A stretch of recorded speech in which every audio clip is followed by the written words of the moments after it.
Radioactif. Radioactif, la radio qui libère la parole des jeunes. Bonjour à tous et bienvenue sur cette nouvelle web radio de la mission locale. Je m'appelle Anastasia et aujourd'hui je suis en compagnie de Victor, Zilan et Inès. Bonjour Victor, de quoi vas-tu nous parler? Bonjour tout le monde, aujourd'hui je vais parler de stoïcisme. Ok, Zilan? Bonjour Anastasia, alors moi je vais vous parler d'une série mythique des années 2000, donc je vous laisse pour la suite, je vous en dis pas plus. Ok, moi je vais vous parler de la légende de la mariée morte. Et toi Inès? Bonjour tout le monde, alors moi je vais vous parler des championnats de France élite. Ok, donc du coup Victor, on te laisse commencer. Allez c'est parti. Aujourd'hui nous allons parler d'un homme qui continue de faire parler de lui, même 2000 ans après sa mort. Il était empereur de Rome mais aussi philosophe. Je parle bien évidemment de Marc Aurèle. Mais du coup, pourquoi est-ce que Marc Aurèle fait-il autant parler de lui? D'une part, c'est vrai qu'il était un bon dirigeant et qu'il améliora de nombreuses choses dans l'Empire romain. C'est aussi un bon chef de guerre qui repoussa de nombreuses attaques dont il fut victime durant son règne. Et bien que cela soit intéressant, ce n'est pas pour cette raison qu'il est tant connu. Ce n'est pas l'empereur mais le philosophe en lui qui fascine le monde actuel. En effet, Marc Aurèle s'inscrit dans la tradition stoïcienne qui repose sur 3 principes fondamentaux. Premièrement, le monde comme un cosmos harmonieux. Les stoïciens considèrent le monde comme un tout cohérent et harmonieux régi par des lois naturelles établies. Deuxièmement, il y a la liberté intérieure. Pour Marc Aurèle, la vraie liberté réside dans notre capacité à contrôler nos réactions face aux événements extérieurs. Et le troisième fondement, c'est la vertu de la sagesse que les stoïciens cherchent à cultiver afin de vivre en accord avec la raison. Pour résumer ce point, on peut prendre un exemple concret. Imaginez que vous vous faites virer de votre travail du jour au lendemain. Au lieu de se noyer dans des sentiments négatifs, le stoïque, lui, accepte la réalité et maîtrise ses émotions afin de maintenir son calme intérieur. Marc Aurèle synthétise cette pensée en une phrase que voici. Mon Dieu, donne-moi le courage de changer les choses que je peux changer, la sérénité d'accepter celles que je ne peux pas changer, et la sagesse de distinguer l'un de l'autre. Marc Aurèle est surtout connu pour la seule œuvre qu'il écrira dans sa vie intitulée « Penser pour moi-même », dans lequel il dépeint toutes ses réflexions et raconte sa vie. Si tant de gens s'inspirent de lui, c'est parce que malgré le fait qu'il était un homme extrêmement riche et influent, il n'a pas utilisé ceci à mauvais escient comme tant de personnes similaires l'ont fait dans l'histoire, en abusant des biens matériels et en rabaissant ses semblables. Au contraire, c'est un homme bon qui a passé sa vie à cultiver la vertu afin de devenir un homme exemplaire. Voilà, c'est tout pour moi. Merci Victor, à toi Victor. Alors moi j'aimerais vous conter l'histoire de la série mythique des années 2000, Supernatural, aka la meilleure série de tous les temps. Pour tous ceux qui sont nés bien avant les années 2000, bien après, ou bien pour tous ceux qui ne regardaient simplement pas la série à l'époque, cette chronique est faite pour vous. Supernatural, qu'est-ce que c'est? Eh bien, la série a été créée par le scénariste Eric Kripke, à qui l'on doit également la série phénomène d'Amazon Prime, The Boys, évoquant les problématiques des héros devenant anti-héros. Le premier épisode a été diffusé en 2005, l'âge de la plupart de mes auditeurs, actuel, et s'est terminé en 2020 avec à l'affiche 15 merveilleuses saisons. Mais alors, pourquoi la série a-t-elle tant duré et comment a-t-elle réussi à capter l'attention du public durant 15 années? Premièrement, son synopsis.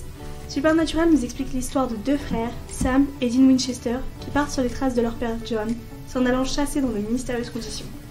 Évidemment, ce n'est pas du gibier qu'ils partent y chasser comme on pourrait le penser, mais plutôt des affaires surnaturelles, comme le mentionne si bien le nom de la série. Avant de disparaître, leur père John leur a laissé un carnet d'affaires non classées et les 2 frères devront se réunir et tenter de résoudre les enquêtes afin de parvenir à le retrouver. Pensez à une légende, n'importe laquelle. Me croyez-vous si je vous disais qu'elle était présente dans la série? Eh bien, sachez que cette série ne compte pas moins de centaines de créatures différentes, provenant de tous les pays, toutes religions, mais également toutes croyances. Elle vous plaira donc à toutes et à tous. Pour entrer dans le bain, sachez que le pilote de la série nous plonge directement dans l'histoire de la Dame Blanche, créature incontournable dans le monde entier. Connue car elle sillonnerait durant la nuit les routes de campagne, étant donné qu'elle aurait, selon la légende, tué son mari et ses enfants. Son mari ayant été infidèle, elle ne supportait plus l'idée de voir ses progénitures. Désormais, elle entrait, ou bien elles entraient, car la légende veut qu'il y en ait plusieurs, les routes de campagne le soir, espérant trouver des hommes infidèles afin de les faire payer. Cette série procure à tous les spectateurs les sentiments de peur, de surprise, de tristesse, mais également de joie à travers les fous rires, car Supernatural c'est également l'une des séries les plus drôles qui puissent exister, ce qui est un peu paradoxal avec son thème principal, l'horreur. Ces 15 saisons où l'on a le sentiment de grandir avec les personnages que l'on a connus à leur entrée à l'âge adulte et jusque la fin, 15 ans après.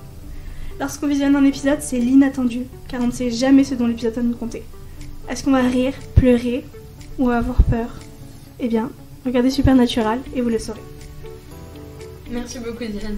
Du coup, à mon tour de vous parler de la légende de la mariée morte. C'est une légende juive qui a été inventée en Russie remontant du XVIe siècle, racontant l'union malencontreuse d'un jeune homme et d'une jeune fille morte. Selon la légende, cette mariée morte aurait été assassinée le jour de son mariage et enterrée avec les restes de sa robe de mariée. Un jour, un jeune homme russe doit se marier, mais la veille de son mariage, il décide d'aller se promener avec des amis en forêt. Il voit émergeant du sol une sorte de tige qui ressemble à un doigt. Pour plaisanter, le jeune homme passa sur ce doigt l'anneau nuptial et en fait le tour en prononçant les formules rituelles de la cérémonie du mariage. Aussitôt, à sa grande frayeur, une main surgit de la terre, puis le corps décharné d'une jeune fille qui était enterrée là, portant les restes d'une robe de mariée et qui réclame maintenant son époux légitime. Les jeunes gens épouvantés s'enfuient.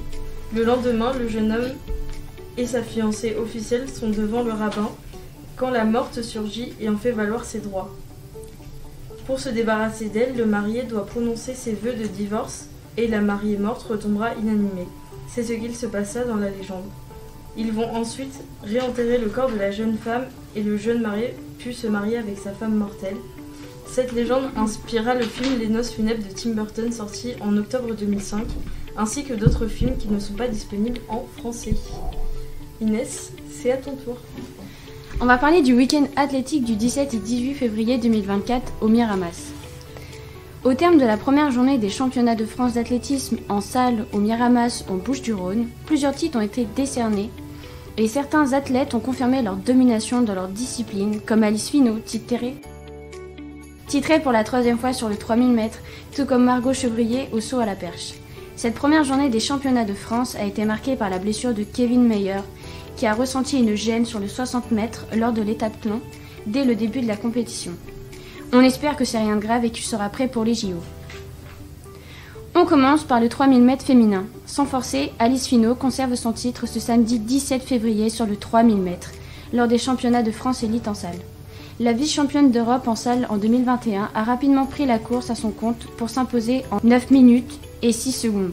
Une très belle course d'Alice. Nous avons ensuite Benjamin Robert qui remporte un 4e titre de champion de France élite en salle sur le 800 mètres bouclé en 1 minute 50, suivi de près par Corentin Leclésio en 1 minute 51. Favorite de l'épreuve, Orlane Orlière a fait forte impression et ne compte pas s'arrêter en si bon chemin. Elle décroche son premier sacre de championne de France en salle sur 60 mètres en 7 secondes 21. Du côté des hommes, c'est Jeff Herrius qui devient le nouveau champion de France. Il s'offre un nouveau record personnel, ce qui va lui permettre de se qualifier au championnat du monde de Glasgow. Pour cette dernière journée des championnats, des chronos améliorés, des nouveaux champions et aussi beaucoup d'émotions. Au programme, nous avons Margot Chevrier qui est sacrée championne de France en salle au saut à la perche. Déjà sacrée championne en 2021 avec un saut à 4,56 m, elle assure encore une fois sa place le dimanche 18 février en passant la barre fixée à 4,66 m. Elle en profite donc pour améliorer son record personnel. Le roi du 1500 mètres, Azzedine Abs, conserve son titre et signe le record des championnats de France en salle avec 3 minutes 33. Une très belle journée pour ce champion. On enchaîne avec une course très attendue qui est le 400 mètres, la course favorite. Thomas Jordier a nettement amélioré son record personnel avec un chrono à 46 et 6 millièmes de seconde. Il est devenu le 3e meilleur performeur français sur le 400 mètres. On retrouve par la même occasion Amandine Brossier qui a mené le double tour de piste féminine. Son chrono de 51,29 se tient à 2 centièmes de sa meilleure performance et à 9 centièmes des minima de championnat du monde, à Glasgow.